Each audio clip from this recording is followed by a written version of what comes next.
Hello Leo, Sun Man Rising and Venus Signs, kamusta kayo? Sana ba'y nasa mabuti kayong kalagayan. Welcome back po sa Star Tarot at kung bago kayo dito, welcome din po kayo. Please subscribe, like, share my videos and leave me a comment po kung naka-resonate kayo. Thank you. So tignan natin ang mga messages and energies ninyo surrounding you in for the week, you know. So yung first card po ninyo ay your current energy, which is really beautiful. Meron tayong Chariot. Yung next card ninyo, what to embrace. Wow, we have 9 of Cups.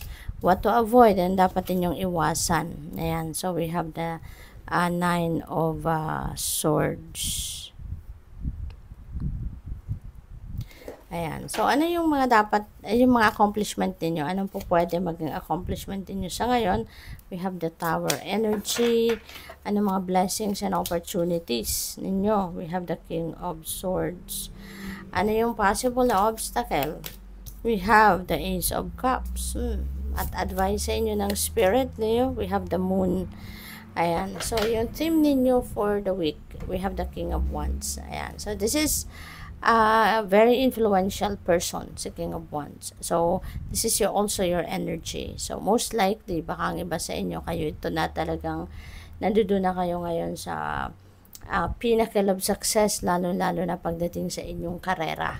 You know, baka kasi supervisor na kayo, manager na kayo, yung ganon. Baka kayo ay may sarili na ng negosyo, baka kayo ay isang CEO na, yung ganon ba? So, pwedeng nandoon ang iba sa inyo sa posisyon na yon sa buhay ninyo. Kaya, congratulations. Very influential, no? Siguro din malaki ang influensya mo sa mga tao na nasa paligid mo around this time. So, really beautiful. So, yung current energy mo is the Chariot, which is a moving on energy. The Chariot also is success, no? So, mayroong naghihintay na tagumpay dito sa inyo na yan ay maaring simulan ninyong gawin. Kung ano man ang pagtatagumpayan ninyo yan, maaring sisimulan ninyo around this time, or baka meron na talaga kayong success na naghihintay na around this time. Maaring pinagtrabahuan mo na yan in the past, no? In the past and in the recent past, at ngayon maaring yan ay makukuha mo na yung tagumpay. Maaring ngayon ikaw ay magsasucceed na, you know, sa bagay na yan sa ngayon. Pwede rin na meron kayong mga travel, no? Mga gagawin travel around that time, at maaari din na meron kayong mga bagong endeavor, bagong ventures na pupuntahan or gagawin. Kaya congrats. Ano ang dapat ninyong akapin this week? No, we have the 9 of Cups, which is really good because this is about happiness and joy. This is about wish or wishes fulfillment. Kaya most likely magiging masayang-masaya talaga kayo around this time kasi may dadating na, no? As in, makukuha mo na, masisavor mo na yung kung ano man yung mga wishes ninyo, kung ano man yung mga minimiti ninyo sa buhay, mga heart's desires ninyo, yan ay maaaring ibigay na sa iyo, i-grant na sa iyo ngayon ng Divine Universe. Kaya magiging masayang-masaya kayo. And also, maaari ng iba sa inyo is also having prosperity and abundance, no? So siguro may mga kaperahan din na dadating sa buhay mo sa ngayon. Maaari yun din naman ang wish mo, no? Na magkaroon ka ng abundance and prosperity. So ano dapat ninyong iwasan? We have the 9 of Swords, no? So this is about stress, anxiety. Siguro nagsa-self-prophesy din kayo rito. Siguro nag-ano din kayo, tawag dito, siguro problema din kayo rito, no? Nagde-negative thinking, yung gano'n. So, as much as possible, iwasan ninyo yan. Kasi, you know, negativity will attract negativity. Diba? Like attracts like. Kaya, hindi po pwede, no, na ganun kayo. Kasi sayang, no? Sayang na mga magagandang energies katulad ni 9 of Cups at ni Chariot kung masasabotage ninyo because of this negative thinking. So, dun tayo sa kung anong maganda, kung anong positibo, i-transmute natin yung mga nararamdaman nating mga negatibo, no, mga low vibe, tanggalin natin yon, mas piliin natin yung mas magiging exciting ang buhay, mas magiging maganda ang buhay, yung ganun. So, yun ang piliin natin. Alright? At, kasi ito, baka namang problema kayo ng kung ano, pwedeng not existing pa yung problema na yan. So, mahirap talagang harapin mo ang problema na hindi pa existing. Diba? Kasi kung nakikita mo, kung alam mo yung problema, mabilis ninyo mapag-isipan kung anong gagawin ninyo. Pero kung yung iniisip nyo pa lang ang maaaring maging problema pa lang, ay talagang mahirap yan, challenge yan, na bongga, kasi nga hindi ba existing. So, anong gagawin mo? Hindi mo pa nga nakikita, hindi mo pa sigurado, 'di ba? So, kaya wag kayong masyadong nag-iisip na, no, ng hindi pa naman talaga nangyayari, kasi mahirap 'yan, okay? And that will just sabotage, no, this beautiful energy. So, ano yung mga possible na accomplishment niyo sa ngayon? We have the Tower. Okay? This is change. No? This is a powerful change na po pwedeng mangyari sa buhay mo sa ngayon. At ito yung pagbabago na hindi mo ito ginusto. No? Hindi mo ito ginusto. Pero this is the divine universe's way of changing the course of your life. 'Di ba? Siya na ang gagawa ng paraan, siya na ang gagawa ng move dito para mabago ang inyong sitwasyon, para makaalis ka sa sitwasyon na ito na hindi mo deserve, hindi mo na deserve, para maialis ka sa sitwasyon na ito na hindi ka na dapat nandiyan dyan. Okay? Kaya kung ano man ito, no, saan ka man dito dadalhin, ano, rest assured that you will be in alignment with your destiny. Kaya napakaganda, embrace mo lang ito, kahit na overwhelming, nakakamindang, there is a surprise element on that as well. So, ano ka lang, kalma ka lang.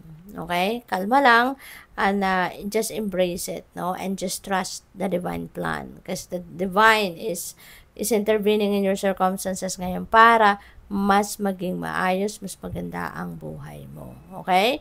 So, ano yung mga blessings na pwede ninyong matanggap or opportunities this week? You have the King of Swords. So, baka mapopromote kayo ngayon into a leadership role. Alright? Baka meron ditong promotion, baka meron din ditong makakatulong sa iyo. Kung kunyari, ito, 'di ba, meron kang ganitong sitwasyon na namumroblema ka, 'di ba? So, baka meron ditong taong makakatulong sa iyo, 'di ba? Or baka lalapitan mo siya, isang professional, maybe you're coming to ask for a professional opinion, professional advice, no, na siyang makakatulong sa iyo ma-solve ang problema mo, 'di ba? So, that is a blessing, no, na makakamit mo sa ngayon. Na meron isang tao na makakatulong sa iyo na makita ang clear direction kung ano ang dapat mong tahakin this time. So, ano naman yung maaaring obstacle ninyo or maaaring maging challenge ninyo? We have the Ace of Cups. Ace of Cups is a new beginning energy. Maraming biyaya ang pwedeng dumating sa inyo dito. Siksik-riglig, umaapaw ang mga biyayang dadating sa inyo. Nakikita ninyo yung cup, overflowing ang water, hindi ba? So, marami ang pwedeng ibibigay sa iyo ng universe sa ngayon na blessings. And those blessings are the blessings na ibibigay sa iyo because yun ang kailangan mo. Not necessarily na yun ang gusto mo, pero mas ipagpapasalamat mo to kasi ito yung kailangan mo. Diba? Na ibibigay na sa iyo. Ang challenge lang dito kasi this is new beginning, so baka ma-overwhelm kayo sa lahat ng biyayang itong dadating. Baka maano kayo, maaligaga kayo, and siguro baka hindi ninyo to ma-figure out, no? Ano kaya ang gagawin ko rito? Sobrang dami, sobrang maraming kasi there is going to be an abundance and prosperity, then pwedeng magkakaroon din kayo ng gano'n kasi this could be money as well. So, depende nga sa inyong sitwasyon. Kaya baka mahihirapan kayo rito na magsimula. Mahihirapan kayo ditong i-manage, no, siguro ang mga bagay na ito or ang mga biyayang ito. Kaya yun ang maaaring challenge ninyo. Ano yung advice sa inyo ng spirit sa ngayon? Follow your intuition. We have the moon. Listen and follow what your intuition is telling you, kasi yung divine guidance, hindi kayo ilalagay sa isang sitwasyon ng divine tapos hahayaan kayong mag-isa. Hindi. You will always have God and your angels or your spirit guides beside you para gabayan ka, para tulungan ka sa journey mo. Hindi ka nag-iisa. Okay? You are never alone. Hindi ka mahihirapan ng ganyan. Kasi there will be someone beside you, no? Na laging aagapay sa'yo. Okay? Kaya, tulad nito, gagabayan ka ng universe by sending you important information, divine guidance, no, through your intuition. Pakinggan mo yung gut feel, no, pakinggan mo yung gut instinct mo, okay? Kasi yun ay parang yun yung konsensya mo, 'di ba? Pakinggan mo ang iyong konsensya, kumbaga, no, because those are guidance for you by the divine. Alright? So, gagabayan ka. Ano na dapat mong gawin? Saan ka dapat patungo? What are the things that you need to do? What are the things that you need to focus on? Yung ganon. Okay? So, tignan natin kung ano pa ang mga messages ni Leo. Ano ang final message ni Leo for this week? We have number 8, coffin. Ayan. So, coffin is ending and beginning energy.